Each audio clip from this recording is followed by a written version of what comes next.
Welcome to Now and Next in Public Affairs, brought to you by Helio Intelligence, the home of de Havilland and Forefront. I'm Jack Talbot, and today I'm in Edinburgh, and we're here to discuss the future of public affairs here in Scotland. I am joined today by Catriona Matheson, who is the founding partner of Linco. Catriona, thank you for joining us. Thanks for having me. Not at all. I'm really excited to get into the conversation today because for the benefit of our viewers, Catriona is a slightly unique guest in the sense that most people on this podcast have had a number of years experience in public affairs. And Catriona, you definitely have a number of years experience. However, I think it's fair to say that the majority of your experience is more so closely aligned with frontline politics than public affairs. So for the benefit of our listeners, you have worked in the European Parliament. You were in Westminster for nearly 10 years and you were Chief of Staff to Ian Blackford. And then you were also a Special Advisor to Nicola Sturgeon. It was just over 2 years or so ago that you founded Linco. So you've gone from one side of the fence to the other side of the fence, and now you're advising clients in government, public affairs, communications, crisis management, etc. So as an opening starter to the episode, would you be able to talk us through how your experience has evolved and a little bit about how you found public affairs? Yes, I'm definitely a newbie to public affairs, and it wasn't necessarily my plan to go into consultancy, but the work really came to me. So when I left the Scottish Government, I was approached to do some consultancy work. The first approach was for a new think tank in Scotland called Future Economy Scotland. They hadn't yet established themselves, and I was asked if I would help out with that. I did some media training as well for some MPs that I'd previously worked with. So because of those two pieces of work that came to me when I was leaving the Scottish Government, I set myself up as a consultant, and I thought this will be a great thing to do before I find, in inverted commas, a proper job. But I found I really enjoyed it. And by the summer I left this government in April, and by the summer I had full-time work. And at that point I thought, this is something I really want to do. I really enjoyed the variety. I was doing things that I'd never done before. I suppose main difference would be that my sort of circle felt like it had gotten much bigger, because when I was working in politics, you obviously have your team and your immediate colleagues. I worked in roles, where I worked with journalists day to day. So I worked, for example, every day with the press lobby in Westminster. And I did work with some stakeholders as Chief of Staff and as a Special Advisor as well. But I felt that my network was increasing really quite quickly when I entered public affairs because of the diversity of the work. Thank you very much. There's so much that we could unpack, and for the politics, I guess, geeks or people who are interested in politics and they listen to this episode, I'm going to hopefully pick up on some topics of interest. My first topic, and we were talking about this before we started the recording today, or the first question I have is a little bit about what your experience has been like, having worked, I guess, directly with political stakeholders and worked within political institutions. I imagine you may have been lobbied by people over the years, or been in environments where lobbying is happening. And now obviously you're more on the side of lobbying or advocacy when it comes to advising the people that you work with. Are you able to just talk a little bit about what that contrast is like? I think it's helpful, having worked for parliamentarians, to know the constraints in their time, first and foremost, and what might be sitting on their desk and what they might be interested in. So I'm very careful if I want to reach out to an MSP or a special advisor or a member of staff. I really think carefully about who to go to, first of all, and what to go to them with. And I need to make sure it's something that will, fall under their responsibility or they will be interested in. Because from working on the other side of things, when, I have worked for parliamentarians, there are some things that will cross your desk that it's maybe not on your radar, or it's just not of any relevance. And so I think picking the right people, the right time, and the right subjects is key. Yeah, absolutely. And one of the areas that we haven't gone into a lot of depth on this podcast, but one I am fascinated in, is a little bit about how those political stakeholders manage their time? Because one of the things I think gets lost potentially is everybody in public affairs to a certain extent is trying to engage and influence and advocate with a political stakeholder.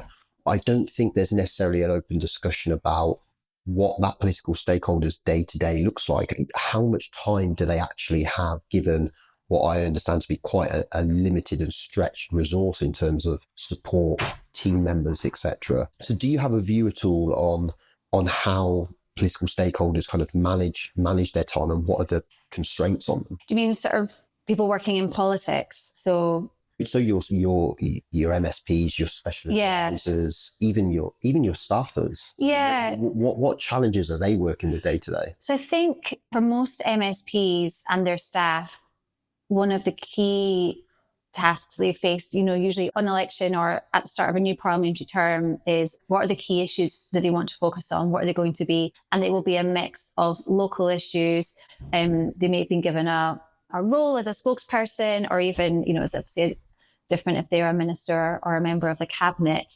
But even a backbench MSP will have key issues that are their main focus, and that might be a result of their own personal interests or previous work experience that they've had before entering politics. So I think having an understanding of who that MSP is, what their background is, what committees they sit on, will steer you to know that, okay, they're going to be interested in this because they've covered this issue, or they've written about it in the press, or they've, got a section about this issue on their website. And then that you're not going to be wasting their time, and it will be of relevance to them.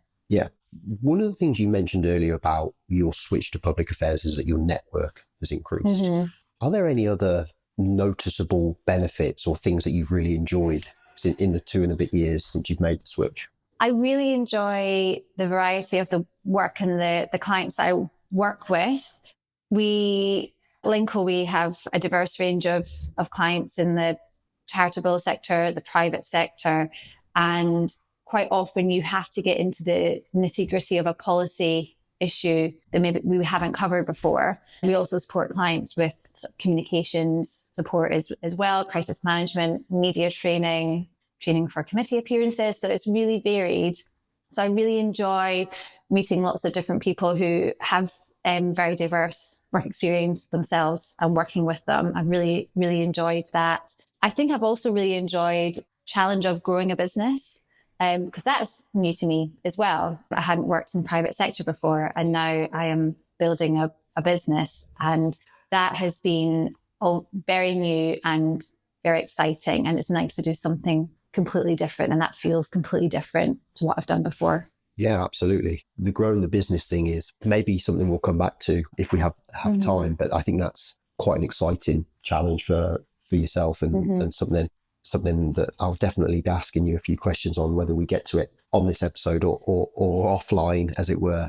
Taking a step back from your experience so far, or maybe looking at things from a different lens, one of the questions I'm keen to explore with you, for the benefit of our audience, but also definitely for my benefit, is a bit about how politics and public affairs is different here in Scotland mm-hmm. compared to, say, Westminster. Yeah. So my background is predominantly working with companies in the private sector in Brussels and London. So I have a range of experience and knowledge around that. But I'm really interested to understand what similarities there are, if any, compared mm-hmm. to Westminster, but also what is different up here.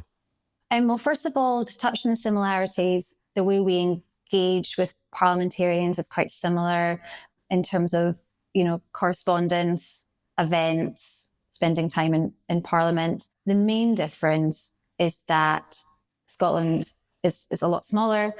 Our Parliament is a lot smaller. You are engaging with 100-odd MSPs as opposed to 600-odd MPs. And the ecosystem that comes with that is much smaller as well. So what I found in Scotland is you can build a network and get to know people quite quickly, because you tend to see the same people all the time, whether you're in Parliament on a Thursday, as I was in Holyrood last week, or you're at an event, a reception, a dinner, party conferences, you are seeing the same faces. I think it's also easier to build relationships with parliamentarians because there are fewer of them.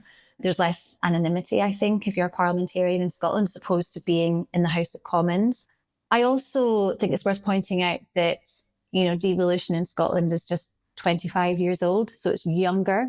And when I was establishing Linco, I had a conversation with somebody who had worked in public affairs in Scotland for 25 years. And I asked them if they thought if it was a bit crowded now, because there's quite a few public affairs agencies based in Scotland now. And their view was that it's almost as if it's just getting started. It's just taken a while to grow.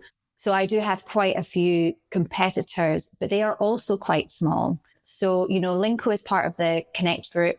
In London, Connect is considered a mid-range consultancy with 50 consultants working for the company. Whereas, we just don't have that scale in Edinburgh, for example. A large consultancy here might be 15 people. So it's very different. And also because the whole sort of ecosystem is small, it means that you tend to know people in all the different consultancies. And I'm on first name terms with my main competitors and usually a couple of members of their staff, and I see them quite regularly. And that's quite nice as well.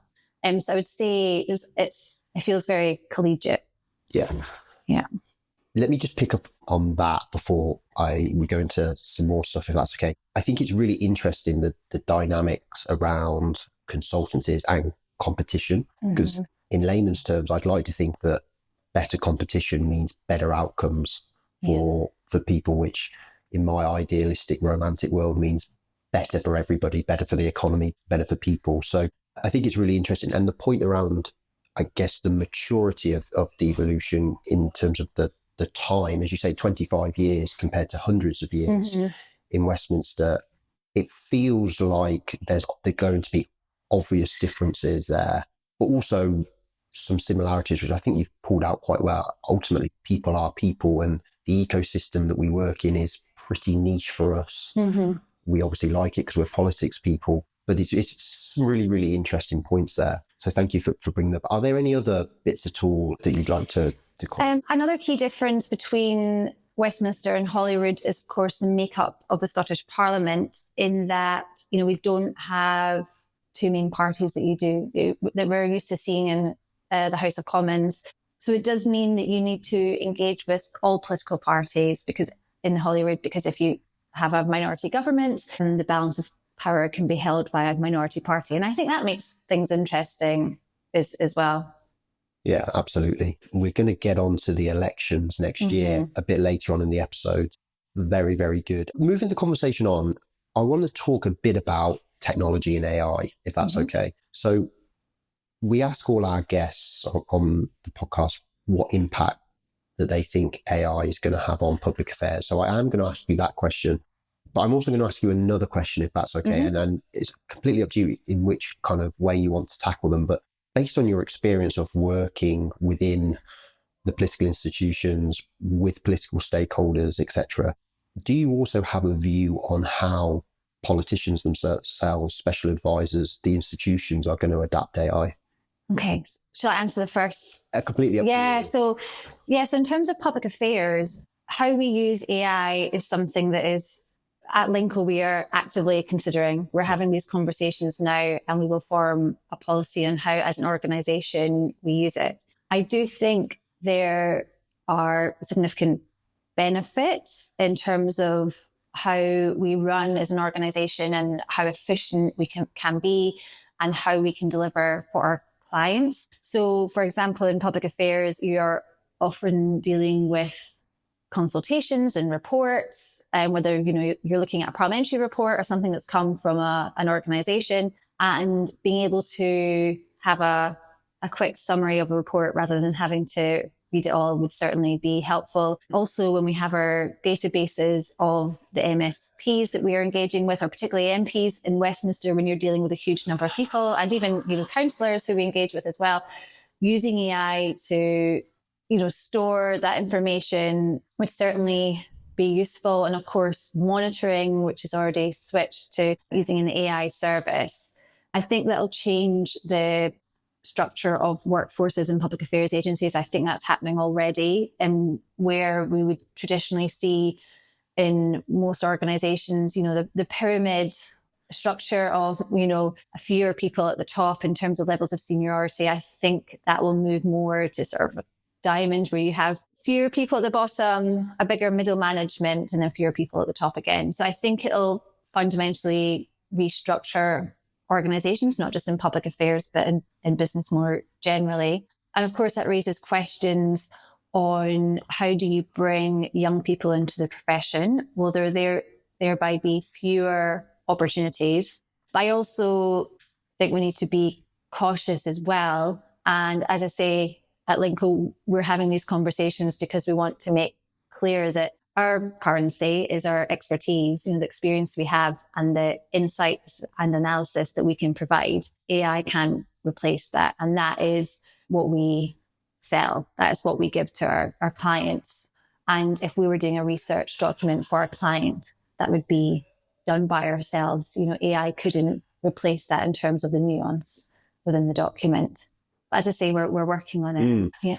It's really thought-provoking, and there's a number of things I could pull out, and I am conscious of time. The one thing I do just want to ask around is a bit about workforce and the future workforce, because you are, with your level of experience, you are very well placed to give advice, and subsequently you've set up Linco, and that's where you are today.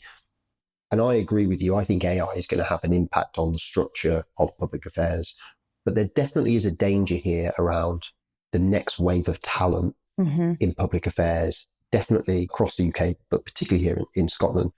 Do you have a view at all about what the profession's going to have to do, or how the profession is going to have to adapt to continue to get talent in at, I guess, what we would describe as entry level, but there may not be those entry level jobs? Yeah, I think we have to think more creatively about how we bring people in at that graduate level.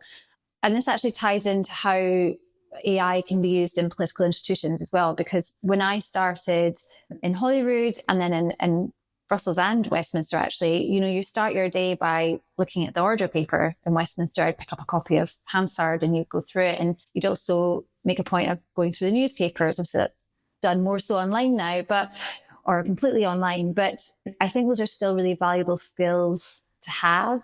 So I think in public affairs, we need to think more creatively about how we ensure our younger colleagues, our graduate colleagues, have the opportunity to learn how to gather information themselves, or at the very least, learn how to look at information gathered by AI with a critical eye, because you have to be really cautious. It's not perfect. I think it will continue to improve, but particularly while we are adopting AI, we need to make sure that we are being cautious on approach. Yeah. So my view on this is that the currency, as you really well articulated earlier, is around knowledge and expertise. And I think that will continue. I also take a view that the critical thinking element is something that the entire profession is going to have to be better at, or adapt to, given AI, but particularly with young people and entrance into the marketplace. How those young professionals develop critical thinking, for me, is a bit of a grey area. And I just wondered at all if you agreed or Yeah, I absolutely agree. And another point is on writing skills, because, I've spent quite a few years working in a press office where you are, especially a political press office, which is very busy. So, every day you are writing press releases, newspaper columns, articles, and your writing skills can really develop at quite a speed when you're working, especially in a fast-paced environment. And, we support clients at the moment with communications support. And if you are entering the workforce in the age of AI, you won't need to necessarily learn those skills on how to write well, how to engage an audience, because you can put it into AI and they'll do it for you. So I think we need to ensure that our younger workforce are not missing out on those skills as well. Absolutely. I completely agree. The second part of the question is around how politicians themselves, their offices, staffers, institutions are going to adopt or adapt to AI. Do you have a view at all, or any thoughts on what they might do? Yeah, I think in simple ways, it'll be condensing information. So if a 60-page report lands on your desk, being able to read a summary of it will be helpful in time saving, condensing the news, also to gather information on a particular policy issue. You can put in, obviously, AI, any question on a particular policy issue that would otherwise have taken you longer to trawl through websites, parliamentary records, etc. So it's definitely going to be a really useful time-saving tool. And it will be interesting to see how institutions formally adopt it, whether they have guidelines for members. They may do already. I don't know actually how AI is being introduced, in Holyrood or Westminster, for example. I don't know either, which is maybe we'll both go and do some homework on that and see where. Because you could find a situation where AI is writing the correspondence to constituents. And if I was a constituent writing to my MP or MSP, I don't think I'd be too pleased that AI was providing the response. It's particularly if it's a specific issue or a personal issue relevant to you. If it's a wider policy area, we used to call them the round robin emails we'd get from a charity or a campaigning group, where you'd get like 100 of the exact same email from 100 different constituents. I think it's different in those situations. But if somebody has taken the time to write to you or to call you, they should also get a response personal to them. Absolutely. And that definitely strikes or hits at the tone or the message we're hearing a lot when we talk to people on this podcast around, yes, AI can give you some time back, but is it going to substitute the human interaction that people have? We don't necessarily think so.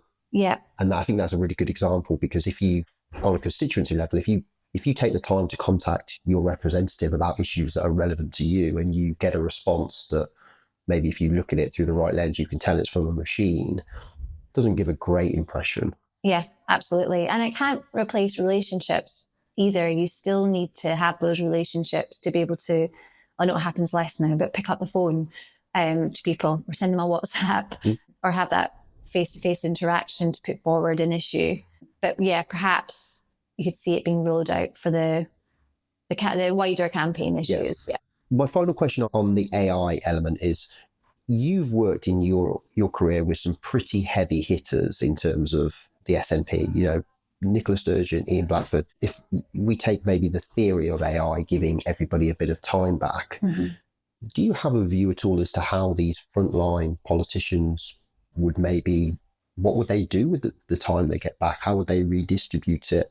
For example, would they spend more time in policy and criticising policy? Would they spend more time on doing the media rounds? Do you have a view at all on? I don't think it would make a huge difference to a First Minister, for example, or somebody, as being a Westminster leader. But particularly if you are First Minister, I think it might come in handy, AI would come in handy to people that work for you. But when you are First Minister, you need to be so over your brief. You need to know the detail. And your diary is jam-packed, and that will not change. You're constantly under scrutiny. You're constantly having either face-to-face meetings, making appearances in the chamber or appearances in the media.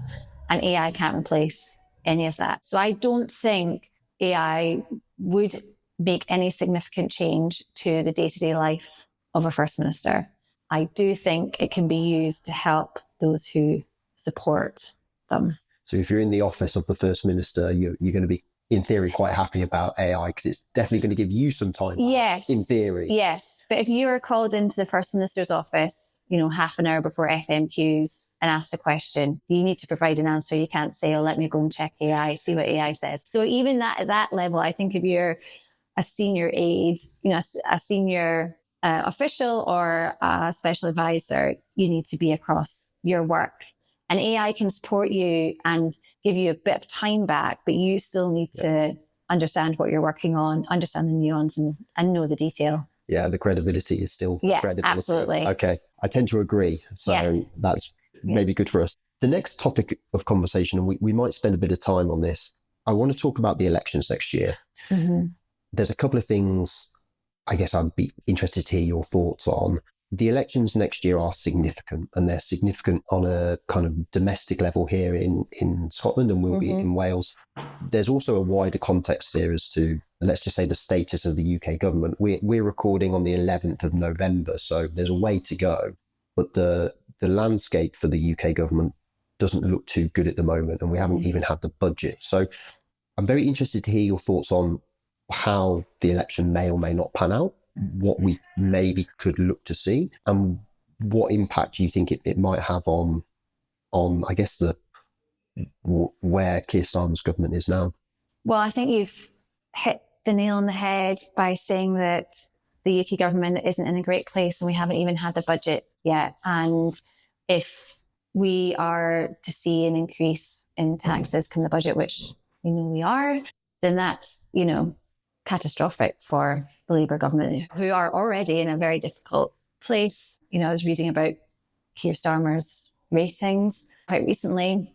I saw some figures today on, an increase in unemployment in the UK. So you feel, the Chancellor is already in a very difficult situation, and it's going to be a very painful month for her. In fact, I think there might have been some changes by the time this podcast comes out in government, in the UK government. I think that does have a knock-on effect on Holyrood. In the moment for the Holyrood election, as of November, polls are showing that we can expect an SNP minority government again. And the main story from May next year would be the rise of reform, which we've seen across the UK already. And a key question will be, where will Scottish Labour be? They're looking at third at the moment. Scottish Conservatives seem to be losing both support and their parliamentarians and councillors to reform. So I think we're looking at a very different Holyrood, a very different makeup in the Scottish Parliament. And another key change after May is that, regardless of the political makeup, we're going to see a lot of new faces. We have a record of 38 MSPs stepping down at May. And that's a mix of sort of more experienced members some have been there since devolution, which is quite incredible, actually, to think they've been in Holyrood for so long. But we're also losing some younger MSPs as well. So even if we were to have an SNP government and an SNP cabinet, it would look very different in terms of the people who are taking those seats around the cabinet table. But I think that makes it really interesting working in public affairs, and it gives a lot of opportunities for organisations who are looking to engage in the new Scottish government. Because as I say, even if it is an SNP government, there will be new people with new priorities, different experiences that we can work with, and relationships to be built. Yeah, absolutely. And you've kind of answered the third part of my question, which was going to be what impact do you think the elections, the outcome of the elections is going to have on public affairs? I think in summary, there's definitely going to be change. I think you articulated quite well that it's going to be a different Holyrood. And you're right, with the number of people just stepping down, irrespective of the election, that's a lot. There's a big turnover of stakeholders there. And we saw big turnover of stakeholders with the general election last year. So I imagine you're going to be pretty busy engaging with people. It's a great time to be growing a public affairs consultancy, I'll be honest, because there's new opportunities there. I think, I've spoken to a couple of actually London-based organisations who are interested in engaging in Scotland, and they haven't done in the past. And there's sometimes been hesitance there. But the new election, actually the manifesto process that we've sort of just been going through, where we've been engaging with political parties here in Scotland in their manifesto process, that's been a really good opportunity for organisations who haven't lobbied before. And the election again provides another opportunity for organisations who haven't worked in Holyrood but might be interested in. This is a really good time to do it. And those organisations maybe that are HQ'd in London, are they interested in making moves here because of the market opportunity? Or is it because there is such a significant kind of catalyst for change, or a bit of both? Yeah, I think a bit of both. From my experience, the reluctance has been that they've almost gotten away with not having somebody in Scotland. So they might be a London-based organisation. They work closely with Westminster. They've never had somebody working on policy in Scotland, even if something happens in Holyrood that affects their organisation. It's almost seems this like far off distant place that they don't really understand. They don't understand perhaps the political debate or the key political players. And that's, where we come in as a public affairs consultancy, and some of the clients we've worked with in the past year, I would say, have definitely fallen into that category where they haven't engaged in Holyrood before, but want to. And they just, for whatever reason, whether it's their budget constraints or they're just already have a busy public affairs team working in Westminster, that they haven't done it yet. So we've had the task of explaining why they should engage in Holyrood and why it's important and how it can benefit them and their organisation. Yeah. For those listening, I can confirm that Edinburgh is not a far away place from London. It takes me 1 hour to fly from City Airport to Edinburgh. Mm-hmm. And I must say the infrastructure around Edinburgh is absolutely superb. Not only do you get the tram, which is, in my opinion, a very good bit of transport from the airport to the town, you also go past Murrayfield, which, if you're a rugby North like I am, is always nice to see. So that's really, really interesting in terms of what people's interest outside of Scotland now is when it comes to... And I think as well, because the SNP has been in government for so long, there's maybe a perception that, well, we haven't engaged, maybe we don't need to. But what I've been saying to clients is, well, now's the opportunity to do it, because Holyrood will look very different even with an SNP government. Final question on that. The organisations, obviously there are consultancies that are interested in Scotland now, but in terms of the organisations that are maybe interested in Scottish politics that weren't before, is that limited just to corporates, or would you say it's across the board? Yeah, it's across the board. Just anecdotally, with corporate organisations, but also in the charity sector. I've spoken to an education charity, for example, that they've done a bit of work in Scotland. They could do more. Yeah, I think it is across the board. Thank you very much. We're going to move on, unless you have anything else to add, to some slightly lighter questions to finish. Mm-hmm. And for the benefit of the listeners, I've not prepared you for any of these questions, so it would be quite good to see the responses. So the first question is, when we touched on this earlier, what would be your one non-negotiable piece of advice for somebody starting out their public affairs career today in Edinburgh, in Scotland? Use your network. And if you don't have one, create one for yourself. I found people to be very generous with their time when I left the Scottish Government. I spent a lot of time going for coffee, which was a novelty because in all my previous roles, I never had time to go for coffee. And, I'd go for coffee with somebody who had maybe been in a similar situation to me, making the switch into public affairs.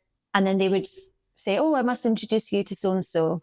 And then so I'd have a coffee with the next person. And from those conversations, sometimes it was just a really useful contact. Sometimes it came into work that way, actually. And sometimes it was months later. I remember one coffee I had in July, and it was the following February, that person got back in touch and said, oh, have you got any capacity to take on a bit of work? So I would say, get out there. You can't replace that face-to-face time with your network. Very good. Very good advice. The next question is a bit about party conferences. Now, we haven't touched on these yet, but the question is, what would be your favourite or your best party conference story or experience? Oh, well, I don't think I should really give any secrets away. I've always quite enjoyed party conferences, but I enjoy them more now that I'm working in public affairs, because when I've worked in politics, you are quite often in a back room, sometimes a windowless room in a conference centre, and it's long hours, and there's a good social aspect to it. But I've much enjoyed attending party conferences, working in public affairs. One thing I will say is, I think working in senior levels of government, there's this idea that there's a bit of glam with it. And you do sometimes get to go to really interesting events and meet very interesting people. But I do have one memory of being at a party conference, and we realised we needed a hard copy of a newspaper. And my colleague and I drew the short straw to go and find a hard copy of this newspaper for the First Minister, I think it was. And we ended up walking down the side of a dual carriageway to find a BP garage, because this was like on the outskirts of Aberdeen in late October. So you could imagine, it wasn't great weather. It was like really early in the morning. I think it was dark as well. And I remember thinking, people don't, when you work in senior levels of politics, they don't imagine you trudging alongside a dual carriageway to buy a newspaper at a BP garage. Absolutely not. I'm going to stay on this. Sorry, I've got questions. Was it at the conference centre, like the same conference centre that we just had? It was actually quite a few years ago, and I think TECA in Aberdeen's quite new, but it was, so my memory's a bit hazy, but I think it was in that general area. Someone listening to this will know better than I do, but I think it was where that conference centre is, but it was before it was new. Because there's not much. There's the airport, not much there. There's the hotels, and then there's the industrial park, and then the conference. And of course, we looked into ways of, I don't know why we didn't drive. Maybe it wasn't that far away, but it just wasn't a great journey because you are out in the middle of nowhere. Yeah. I probably actually, in those days, I didn't have a car, so I probably got a lift to conference. It was probably nobody was there on the early media shifts with a car, and it was dark. And we're talking like 6 a.m. in the morning, realising that for whatever reason, I think it's so it could be held up on the conference stage later that morning. I think that's why we needed it. So yeah, and what you can imagine Aberdeen at that time of year as well. Yeah. And we were exposed to the elements. Absolutely. Yeah. Sorry, I just, on the party conference thing, I'm really interested. Working with, very well-known politicians, frontline politicians in a SPAD, chief of staff capacity, I get the impression, correct me if I'm wrong here, it looks quite stressful being at a party conference for you in that type of role. Mm-hmm. Is that a fair summary? Yeah, it can be. I don't think it's the most stressful. I think it depends if you're perhaps worried about a vote on the conference floor, for example, going the way you want it to go. But generally speaking, I think it's when the days are long, you're eating rubbish food and you're not seeing daylight. I think that's what makes it more difficult. I've definitely had more stressful times working in politics. Whereas the party conference, you tend to, it's your own narrative that you're putting out there. Generally speaking, you know what's going to happen. There might be a media interview you're particularly nervous about, or as I say, a vote on policy you're nervous about. So it's busy and it's hard work. But then particularly when I was a bit younger, you would definitely work hard and play hard as well and enjoy the media receptions and things in the evening. Absolutely. The next question is, and you don't have to answer this, but it'd be great if you did. Who has been your favourite First Minister? Well, I think because I worked for her and also because she's brilliant, it would be Nicola Sturgeon. I had worked with Nicola in a party capacity. So when I'd worked for the SNP in Westminster, I'd quite often staff her at events in London. And I've worked on quite a few campaign trails where I would be with her sort of day to day doing media. And yes, I was really pleased to be her special advisor, first female First Minister, trailblazer. Absolutely. And just an incredibly talented politician as well. But yeah, I do think the SNP's in great hands with John Swinney. Okay. The final question, we're sticking on the First Minister theme. Who do you think will be the next First Minister? John Swinney. I think he will be re-elected as First Minister after me. And following John, I would like to see Mary McCallan as First Minister. Okay, thank you very much. I must admit, Mary McCallan's name has come up in my trips to Edinburgh. Yes, not surprisingly. Another huge talent in the party and hopefully a long political future ahead of her. Absolutely. I went to a fringe event in Aberdeen and she was on the panel there and then the following morning she was doing the media round. So I think the aesthetics of the direction towards becoming a leader are clearly there. But what I will say is that she did speak quite well at the fringe event. Yes. So, she's a huge talent. Yeah. Thank you very much. It's been really, really good. Thanks. It's been great. Thanks for having me. Not at all. My thanks to Catriona for joining me on today's episode. And my thanks as always to Ollie Foster, who's our in-house producer. Perhaps you have a view on the future of public affairs and the future of public affairs in Scotland and you'd like to share or even contribute to the discussion yourself. Please follow the link in the show's bio, which will direct you to our feedback page for Helio Intelligence, which is the home of De Havilland and Forefront.